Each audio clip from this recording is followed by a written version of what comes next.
नमस्कार साथियों, मैं कुंदन कुमार स्वागत करता हूं DCA में यानी डेली करंट एनालिसिस में। दोस्तों, आज के इस DCA में आप देखिएगा कल के दिनों में देश विदेश में जो भी घटनाएं घटी है, चाहे वो राज्य स्तरीय घटनाएं हो, चाहे प्रदेश स्तरीय घटनाएं हो, चाहे विदेश स्तरीय घटनाएं, इसका फुल एनालिसिस आपको आज के इस सेशन में देखने को मिलेगा। साथ ही साथ दोस्तों, हर एक क्वेश्चन से कुछ ना कुछ फैक्ट बताया जाएगा और वीडियो के लास्ट में आपसे क्वेश्चन भी पूछा जाएगा जिसका उत्तर आपको कमेंट सेक्शन में जाकर देना रहता है। तो चलिए शुरू करते हैं, आगाज करते हैं, श्री गणेश करते हैं इस शानदार जानदार सेशन का एक शानदार मोटिवेशनल कोटेशन के साथ। लोग आपका मजाक बनाते हैं और हंसते हैं। लोग आपका मजाक बनाते हैं और हंसते हैं। ऐसे लोग सफलता मिलने पर आप ही की नकल करते हैं। देखिएगा दोस्तों, गांव देहात में अक्सर है कि आप कोई नया चीज़ करने जाइएगा तो पहले लोग क्या करेगा, उसको हंसेगा, ठीक है। और जब आप उसमें सक्सेस हो जाइएगा तो लोग क्या करता है, पीछे से वही काम को करना फिर से शुरू कर देता है। जैसे एक ठेठ भाषा में आप बोल रहे हैं, अभी हम गाँव गए थे, 2 दिन के छुट्टी पर थे, 2 दिन से सेशन नहीं था आपका। तो अभी जो धान का जो बिछड़ा अति होता है, धान का बिया गिरता है, तो बहुत तरह तरह के धान की वेराइटी है।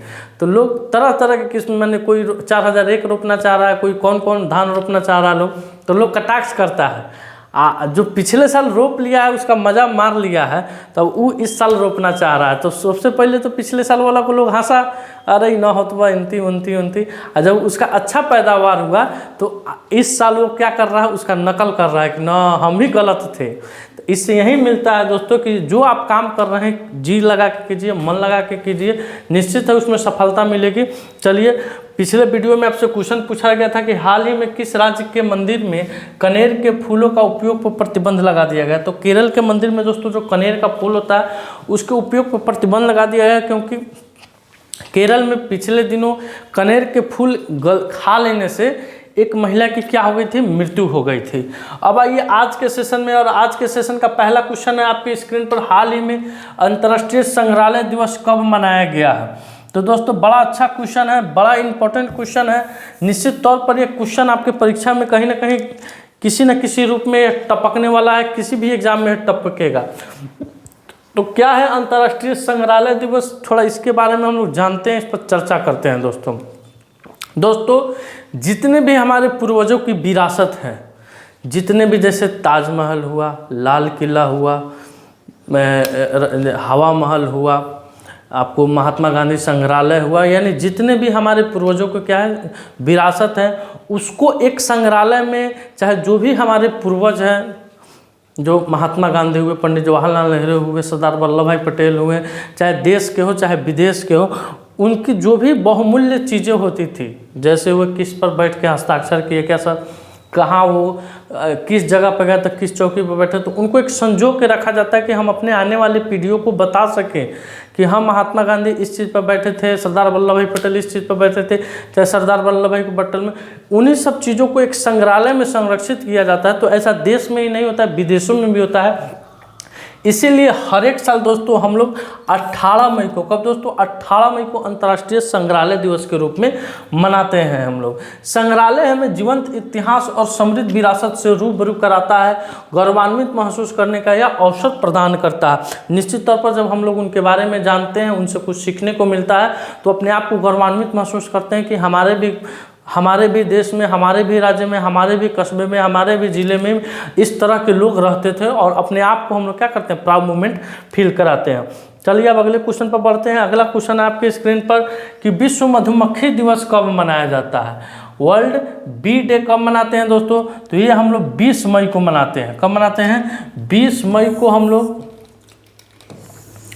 20 मई को हम लोग वर्ल्ड बी डे के रूप में क्या करते हैं, मनाते हैं। यानी मधुमक्खियों के बारे में लोगों को बताने के लिए, जो मधुमक्खी से जो शहद प्राप्त होता है, जो शहद हम लोग आए दिन अपने जीवन में दैनिक उपयोग में यूज करते हैं, उसके बारे में लोगों को जागरूकता फैलाने के लिए, लोगों को बताने के लिए कि मधुमक्खी हमारे लिए कितनी, वो डंक सिर्फ नहीं मारती है, वो हमारे लिए कितनी उपयोगी कीड़ा है। इसी के चलते हर एक साल हम लोग क्या मनाते हैं, वर्ल्ड बी डे 20 मई को मनाते हैं।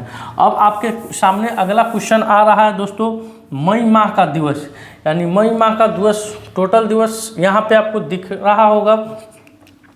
तो 1 मई को दोस्तों अंतर्राष्ट्रीय मजदूर दिवस मनाते हैं, आप सभी को याद हो गया होगा। 1 मई को हम लोग महाराष्ट्र एवं गुजरात का स्थापना दिवस मनाते हैं।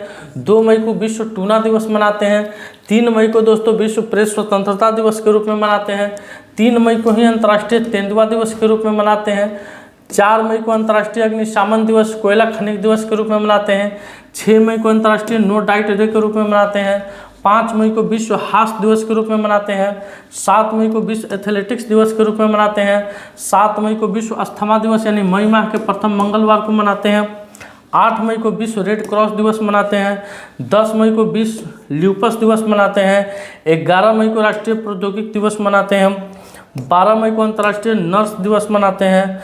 12 मई को अंतर्राष्ट्रीय पादप स्वास्थ्य दिवस मनाते हैं। 15 मई को अंतर्राष्ट्रीय परिवार दिवस मनाते हैं।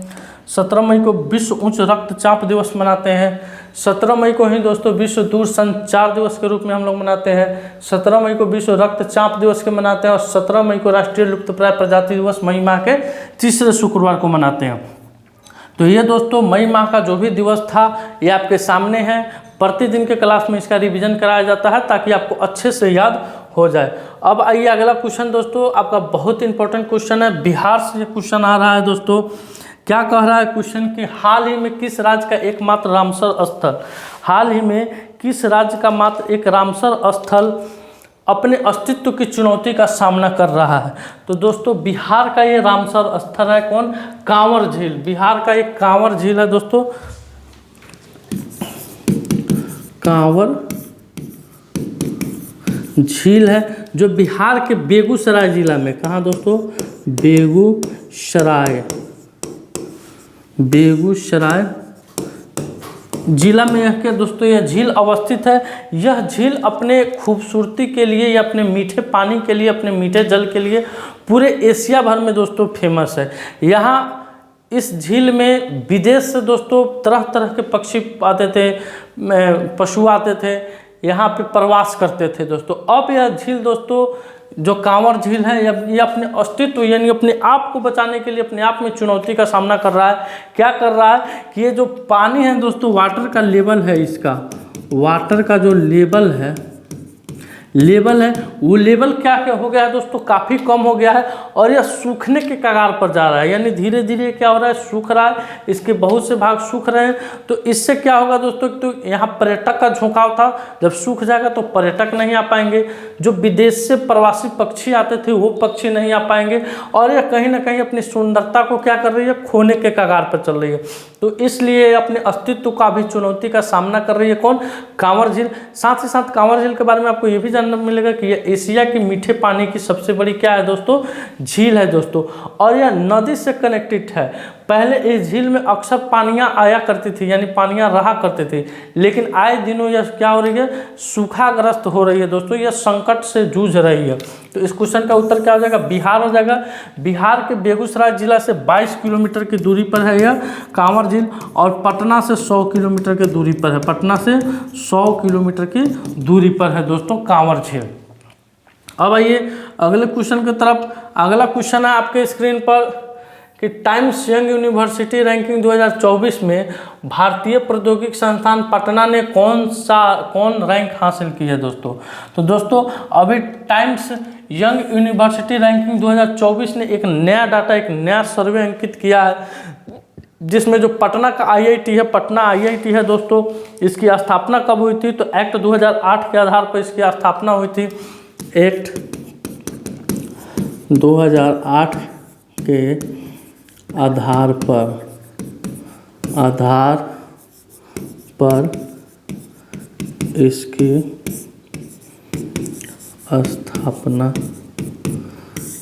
स्थापना हुई थी दोस्तों। तो अभी इसकी कौन सा रैंक इसको हासिल हुआ है, तो 117वां रैंक इसको हासिल हुआ है। साथ ही साथ दोस्तों भारतीय प्रौद्योगिकी संस्थान पटना अभी किस एक नए डिवाइस का लॉन्च किया है, तो नीतीश नामक डिवाइस को भी इन्होंने लॉन्च किया, इसलिए क्या है, चर्चा में रहे हैं। अब बढ़ते हैं अगले क्वेश्चन की तरफ। अगला क्वेश्चन है आपके स्क्रीन पर कि महिला एवं बाल विकास मंत्रालय की हालिया जारी एक रिपोर्ट के अनुसार हेल्पलाइन 181 पर संकट में फंसी महिलाओं द्वारा किए गए शिकायत समाधान में बिहार पुलिस का पूरे भारत में रिस्पॉन्स रेट क्या है दोस्तों। तो दोस्तों अभी महिला एवं बाल विकास मंत्रालय ने एक रिपोर्ट जारी किया, एक रिपोर्ट कार्ड जारी किया है, जिसमें दोस्तों उन्होंने बताया है कि पूरे प्रदेश में यानी पूरे देश में जो संकट में जो भी महिलाएं फंसती है उसमें बिहार राज्य का जो रिस्पॉन्स रेट है वो कितना है। तो दोस्तों बिहार राज्य का रिस्पॉन्स रेट है 1.1%। अब देखते हैं कि रिस्पॉन्स रेट में सबसे अव्वल स्थान पर कौन है दोस्तों। तो सबसे ऊपरी स्थान पर उत्तर प्रदेश है। 7 लाख कितना दोस्तों, 7 लाख केस आया है और 100% उसका क्या हुआ है, निदान हुआ है। पंजाब में दोस्तों 2 लाख आया है और 99.65% उसका क्या हुआ है, निदान हुआ है। गुजरात में 1 लाख आया है और 96.99% उसका क्या हुआ है, निदान हुआ है। अब बात करते हैं बॉटम से टॉप 3 कंपनी कौन है, प्रदेश कौन है दोस्तों। तो आंध्र प्रदेश है। 13 लाख केस आए दोस्तों। सबसे अधिक महिला शिकायत का केस कहाँ आया है, तो आंध्र प्रदेश में आया है। 0.85% इसका निदान हुआ है। उसके बाद बिहार में 7 लाख आया है, 1.01% इसका निदान हुआ है। कर्नाटक में दोस्तों 4 लाख आया है और 7.9% क्या हुआ है, इसका निदान हुआ है। अब देखते हैं महिला एवं बाल विकास, इसका गठन कब हुआ था। तो 31 जुलाई यानी इस हेल्पलाइन 181 का गठन कब हुआ था दोस्तों। तो 31 जुलाई 2014 को 31 जुलाई 2014 को इस हेल्पलाइन का गठन किया गया था। देश में दोस्तों 14 राज्य केंद्र शासित प्रदेश ऐसे हैं जो 2019 से लेकर 2024 तक 5 वर्षों में 0% एक रेपो रेट के साथ यानी रिस्पॉन्स रेट के साथ दोस्तों इस पर काम कर रहे हैं। तो एक तरह से कहा जा सकता है कि इस पर जो बिहार सरकार है, बिहार प्रशासन है, बिहार पुलिस है, इसका जो प्रदर्शन है वो काफ़ी बेहद चिंतनीय प्रदर्शन है, बेहद निंदनीय प्रदर्शन है। और सबसे अच्छा प्रदर्शन किस राज्य की पुलिस की है, तो उत्तर प्रदेश राज्य की पुलिस के साथ में पंजाब राज्य की पुलिस की है और गुजरात राज्य की पुलिस की है। चलिए आपको यहाँ इस क्वेश्चन से बहुत सारी जानकारी देखने को मिली। अब बढ़ते हैं अगले क्वेश्चन की तरफ। अगला क्वेश्चन है आपके स्क्रीन पर, हाल ही में IDFC फर्स्ट बैंक के निदेशक के रूप में किसे नियुक्त किया गया।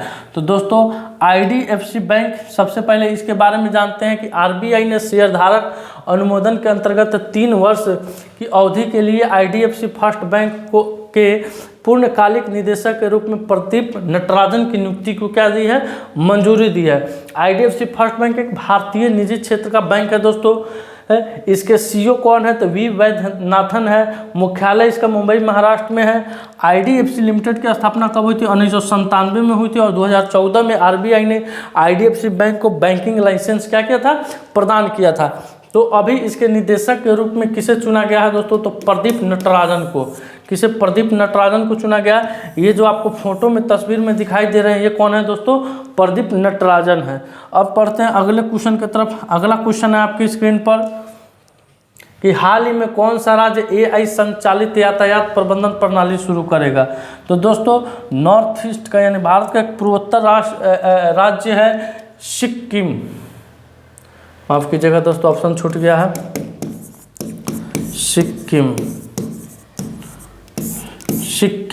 सिक्किम राज्य AI संचालित यातायात को क्या कर रहा है, प्रबंधन प्रणाली को शुरू किया है। ये क्या है दोस्तों AI यातायात, इस पर थोड़ा चर्चा करते हैं।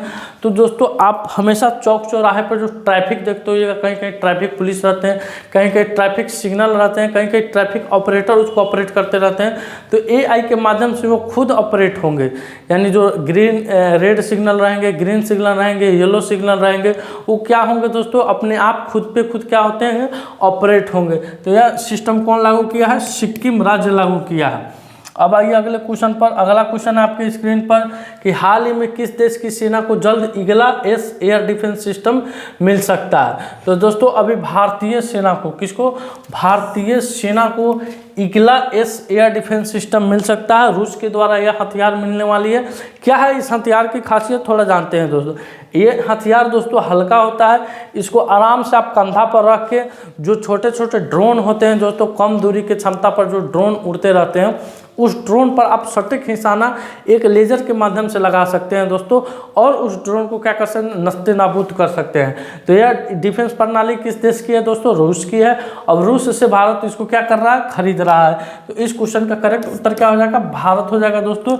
ये जो देख रहे हैं दोस्तों, यही है क्या दोस्तों, ईगला एस एयर डिफेंस सिस्टम।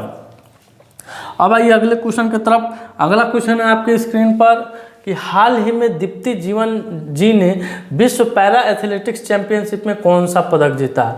तो दोस्तों दीप्ति जीवन जी जो विश्व पैरा एथलेटिक्स चैंपियनशिप में एक रिकॉर्ड बनाते हुए क्या जीते हैं, स्वर्ण पदक जीती है दोस्तों। इन्होंने मात्र 400 मीटर की दौड़ को 55.07, कितना दोस्तों, 400 मीटर की दौड़ को 55.07, कितना, 55.07 सेकंड में ही क्या कर लिए हैं, पूर्ण कर लिए। इससे पहले दोस्तों ब्रियाना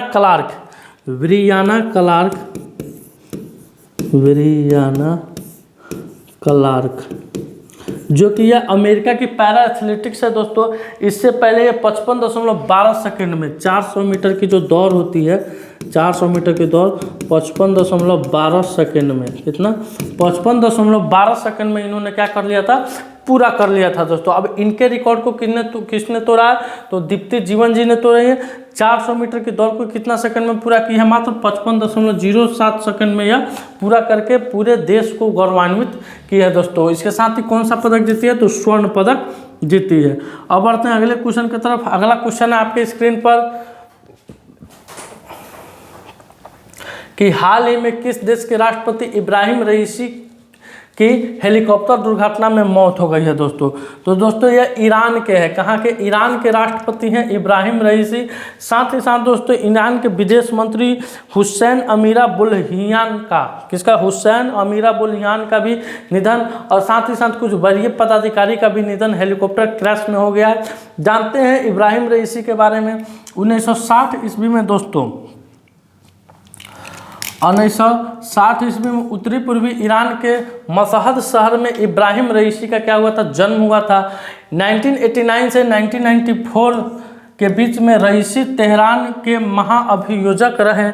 2004 से अगले एक दशक तक न्यायिक प्राधिकरण के डिप्टी चीफ रहे। 2014 में वे ईरान के महाभियोजक बने और 2021 में इस्लामिक रिपब्लिक ईरान के वो क्या चुने गए, राष्ट्रपति चुने गए, जो अभी तक राष्ट्रपति वर्तमान में थे दोस्तों, जिनका हाल फिलहाल में ही क्या हो गया है, हेलीकॉप्टर दुर्घटना में क्या हो गया, निधन हो गया है, मृत्यु हो गई है। अब बढ़ते हैं अगले क्वेश्चन की तरफ। अगला क्वेश्चन है आपके स्क्रीन पर कि हाल ही में किस राज्य की 16 साल की काम्या ने माउंट एवरेस्ट पर फतह किया है। तो दोस्तों यह झारखंड की शेरनी है, झारखंड की बेटी है काम्या, जिन्होंने अपने पिता के साथ एक चढ़ाई शुरू की और माउंट एवरेस्ट की फतह पर क्या की, माउंट एवरेस्ट की फतह पर यह सबसे कम उम्र की बच्ची यानी 16 साल की बच्ची ने क्या किया है, फतह किया है दोस्तों। ये और इनके पिताजी दोनों साथ में चढ़ाई कर रहे थे। पिताजी पहले पहुंचे, लेकिन पिताजी ने अपने बेटी का पैर सबसे आगे माउंट एवरेस्ट की सबसे ऊंची चोटी पर क्या रखवाया था दोस्तों। ये होता है एक बाप बेटी और बेटी का प्यार होता है दोस्तों। अब चलते हैं अगले क्वेश्चन की तरफ। अगला क्वेश्चन है आपके स्क्रीन पर कि हाल ही में समुद्री साझेदारी अभ्यास के लिए भारतीय नौसेना जहाज किस देश में पहुंची है। तो दोस्तों अभी भारतीय नौसेना जहाज समुद्री अभ्यास के लिए फिलीपींस में गई है। कहाँ गई है, फिलीपींस में गई है। वहाँ फिलीपींस में दोस्तों वहाँ के नौसैनिकों के साथ मिलकर क्या करेगी, समुद्री अभ्यास करेगी। अब बढ़ते हैं अगले क्वेश्चन की तरफ। अगला क्वेश्चन है कि हाल ही में आपराधिक न्याय प्रशासन पर सम्मेलन कहाँ आयोजित हुआ है। तो दोस्तों आपराधिक न्याय प्रशासन पर अभी हाल फिलहाल में सम्मेलन आपको गुवाहाटी में हुआ है। कहाँ संपन्न हुआ है, गुवाहाटी में संपन्न हुआ है। अगला क्वेश्चन है दोस्तों आपके स्क्रीन पर कि फीफा महिला विश्व कप 2027 की मेजबानी कौन सा देश करेगा। तो दोस्तों फीफा वुमेन्स वर्ल्ड कप 2027 की मेजबानी, एक मिनट दोस्तों, 2027 की मेज़बानी के लिए कौन तैयार हुआ है? ब्राज़ील तैयार हुआ है। ब्राज़ील 2027 में फीफा महिला विश्व कप की मेज़बानी करेगा। ऐसा पहली बार होगा कि यह आयोजन दक्षिण अमेरिका में आयोजित किया जाएगा। साथ ही साथ यह टूर्नामेंट 1991 में 12 टीमों से बढ़कर 2023 में 32 टीमों तक पहुंच गई है दोस्तों, जिसमें पिछले विजेताओं में संयुक्त राज्य अमेरिका, नॉर्वे, जर्मनी, जापान और स्पेन शामिल है। 5 देशों ने फीफा महिला विश्व कप जीता है: अमेरिका, नॉर्वे, जर्मनी, जापान और स्पेन। अमेरिका के नाम सबसे अधिक अर्थात यानी 4 खिताब है। कब कब एक किताब जीते हैं? 1991 में, 1999 में, 2015 और 2019 में अमेरिका सबसे अधिक क्या हुआ है? किताब जीता है। अब आइए अगले क्वेश्चन की तरफ। अगला क्वेश्चन है आज के सवाल कि हाल ही में उच्चतम न्यायालय बार एसोसिएशन के अध्यक्ष कौन चुने गए? तो दोस्तों अभी इस क्वेश्चन का उत्तर आपको कमेंट सेक्शन में जाकर देना है कि अभी हाल फिलहाल में उच्चतम न्यायालय बार एसोसिएशन के अध्यक्ष कौन चुने गए। साथ ही साथ विक्रांत यादव किस पद के लिए नियुक्त हुए, रचना श्रीवास्तव किस पद के लिए नियुक्त हुए, इन तमाम चीज़ों की जानकारी आपको कमेंट सेक्शन में जाकर देना है। दोस्तों आज का सेशन मेरा कैसा लगा कमेंट बॉक्स में जाकर ज़रूर बताइएगा, ज़रूर अपना विचार व्यक्त कीजिएगा। तो चलिए आज के इस सेशन का यहीं पर समापन करते हैं। मिलते हैं आपसे अगले वीडियो में, तब तक के लिए धन्यवाद। अपना ख्याल रखिएगा। भारत माता की जय।